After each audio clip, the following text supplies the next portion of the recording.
इंदौर में TCS company में काम करने वाली महिला की मौत हत्या में हुई तब्दील। घर में टीवी की आवाज तेज कर महिला का गला दबाकर की गई हत्या। पुलिस ने 2 आरोपियों को गिरफ्तार किया, वहीं एक अभी भी फरार है। आरोपियों ने महिला की हत्या से पहले उसकी दिनचर्या पर नजर रखी थी।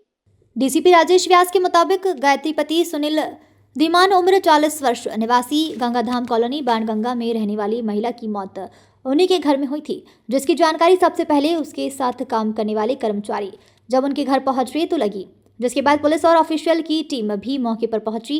प्राथमिक रूप से नजर आया कि उनके मुंह में कपड़ा डाला गया और गला दबाकर हत्या की गई और हाथ पैर भी बंधे हुए थे। साथ ही घर में लगी हुई टीवी की आवाज काफी तेज थी, जिस पर साफ हो गया था कि महिला की हत्या की गई है। मामले में बारीकी से जांच पड़ताल की गई। मौके पर कई सबूत जुटाए गए। इसी के बाद उन्हीं कॉलोनी में रहने वाले अमित पिता आकाश मौर्य और सुमित पिता आकाश मौर्य निवासी गंगाधाम कॉलोनी पर आशंका हुई। सूचना के आधार पर उनका पीछा किया गया तो यह दोनों अपनी ऑटो रिक्शा से फरार होने की सोच रहे थे, जिनका पीछा करते हुए ऑटो रिक्शा पलट गई और उन्हें गिरफ्तार कर लिया गया। पुलिस को जो खुलासा हुआ है, उसका तीसरा साथी अमित पिता शिवाजी राव निवासी मीनानगर अभी फरार है, उसकी तलाश की जा रही है। पुलिस में खुलासा हुआ कि महिला क्षेत्र के कुछ रहने वाले लोगों को ब्याज पर पैसा देती थी। इसी आशंका को लेकर आरोपियों ने महिला की आने जाने और घर की रेकी की, जिसके बाद घर में पहुंचे, लेकिन घर में खटपट की आवाज सुनकर महिला जाग गई थी और इसी कारण आरोपियों ने महिला की हत्या कर दी। किसी को शक और आवाज न आए इसके लिए टीवी की आवाज भी तेज कर दी। फिलहाल हत्या के बाद आरोपी काफी घबरा गए थे और मौके से फरार हो गए। तीसरा आरोपी अभी भी फरार है। उसके पकड़े जाने के बाद खुलासा हो सकेगा कि कितना माल आरोपियों ने महिला के घर से चोरी किया है। ये दिनांक 23 जनवरी 2026 को गंगाधाम कॉलोनी जो थाना बाणगंगा में आती है, वहां पर सुबह करीब 7 बजे सूचना मिलती है कि एक घर में किसी महिला की लाश है। सूचना मिलते ही जो हमारे एफआरबी होती है, बीट होते हैं और साथ में थाना प्रभारी, एसीपी, सभी लोग तत्काल घटनास्थल पर पहुंचते हैं और घटनास्थल को सबसे पहले सुरक्षित किया जाता है और उसके बाद में हमारे जो वैज्ञानिक अधिकारी है, फोटोग्राफर्स जो हमारे होते हैं, पुलिस फोटोग्राफर्स और फिंगरप्रिंट एक्सपर्ट होते हैं, वो सब भी पहुंचते हैं और पूरी घटना स्थल पर जितने भी भौतिक साक्ष्य होते हैं उनकी तलाश होती है।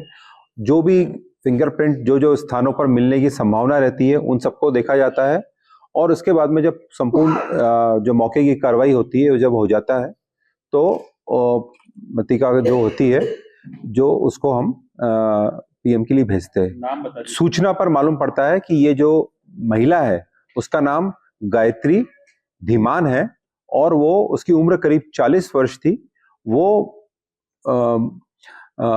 टीसीएस कंपनी में एक क्लीनर की नौकरी कर रही थी और रोज सुबह वो करीब 6 साढ़े 6 बजे टीसीएस जाती थी।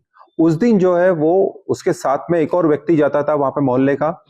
वो व्यक्ति जो है जब उसको लेने आया है वहां पर टीसीएस जाने के लिए तो देखा कि दरवाजा खुला हुआ है और अंदर बहुत तेज आवाज में टीवी चल रहा है। तो जब अंदर उसने जाके देखा और देखा कि एक लाश पड़ी हुई है और उसमें गायत्री की लाश है, तो वो घबराकर बाहर के दौड़ाया और उसी ने जाके फिर पुलिस को सूचित किया और उसके बाद ही पुलिस मौके पर पहुंची। घटना जो है बहुत ही एक संवेदनशील और चुनौतीपूर्ण कार्य था पुलिस के लिए, क्योंकि पूरी तरह से ब्लाइंड था।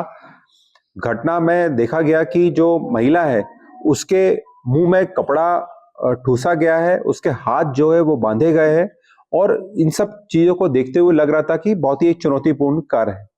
हमारे द्वारा इसमें एक एसीपी हीरानगर के नेतृत्व में एक टीम बनाई है जिसमें थाना प्रभारी सियाराम गुर्जर उनकी पूरी टीम थी, हमारे 2 सब इंस्पेक्टर भी थे उसमें और इस पूरी टीम ने लगातार 3-4 दिन उस इलाके के बहुत सारे सीसीटीवी फुटेज को भी खंगाला।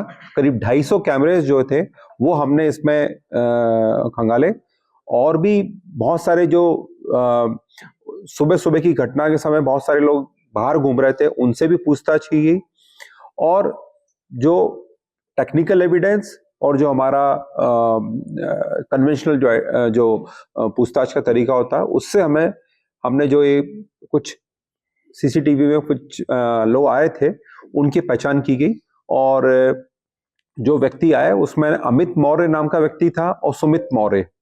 सबसे पहले इन दोनों को पुलिस ने इनकी एक्टिविटीज को ऑब्जर्व किया और बाद में फिर पुलिस ने इनको हिरासत में लिया। हिरासत में लेते ही मालूम पड़ा कि ये घटना इन्हीं के द्वारा की गई है। इन्होंने स्वीकार किया।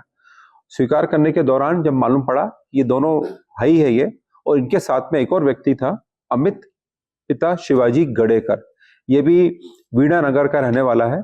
इन तीनों ने मिलकर ही प्लान किया था कि इस महिला को मारना है। मारने के पीछे कारण ये था कि इनको ये सूचना प्राप्त हुई कि ये जो महिला है ये ब्याज पे पैसे चलाती है और इनको लगा कि इसके पास में बहुत अधिक मात्रा में पैसा मिल सकता है। इसी कारण ये सुबह सुबह उसके घर पर आए। इन्होंने एक दिन पहले आके भी रेकी की थी उस पूरे घटनास्थल की, उस पूरे घर की। वहां पे पहुंचे और देखा कि महिला सो रही है, लेकिन महिला जाग गई और बाद में जब चिल्लाने लगी तो इन्होंने उस आवाज को दबाने के लिए टीवी का वॉल्यूम जो है वो बढ़ा दिया और बाद में फिर उसका गला दबाकर, उसका मुंह दबाकर उसकी हत्या कर दी।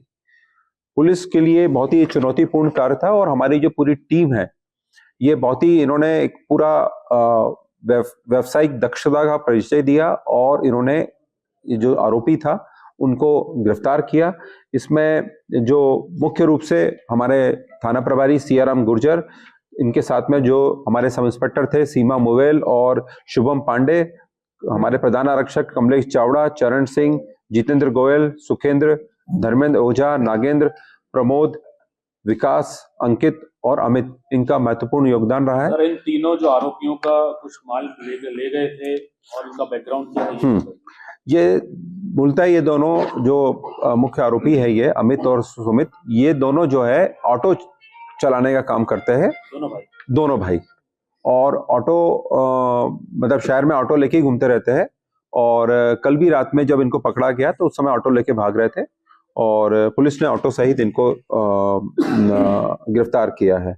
इसमें माल ले गए वो पूरी इस सारी बिंदुओं पर अभी पूछताछ चल रही है।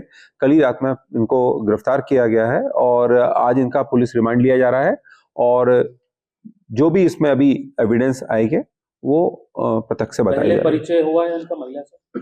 पहले जानते थे, ये चेहरे से जानते थे। महिला भी संभवतः इनको जानती होगी, लेकिन चूंकि महिला अभी है नहीं तो ये बताना संभव नहीं है कि पूर्व में ये लोग मिले या नहीं। अमित गडकर इसका क्या प्रोफाइल? ये जो है ये भी उन्हीं के साथ में रहता है और नशा मतलब रिक्शा में ही घूमता रहता है इनके साथ में और तीनों अच्छे दोस्त है ये। और अभी इनकी एज है लिखी हुई है, एक जैसे अमित जो है वो 32 वर्ष है, सुमित 30 वर्ष का है और ये अमित भी करीब 28-29 साल के ही है। जो यह है इसमें सभी जो हमारे पुलिसकर्मी, इनको एक नगद इनाम दिया जा रहा है। अच्छे कार्य इनके द्वारा किया गया उसके संबंध में।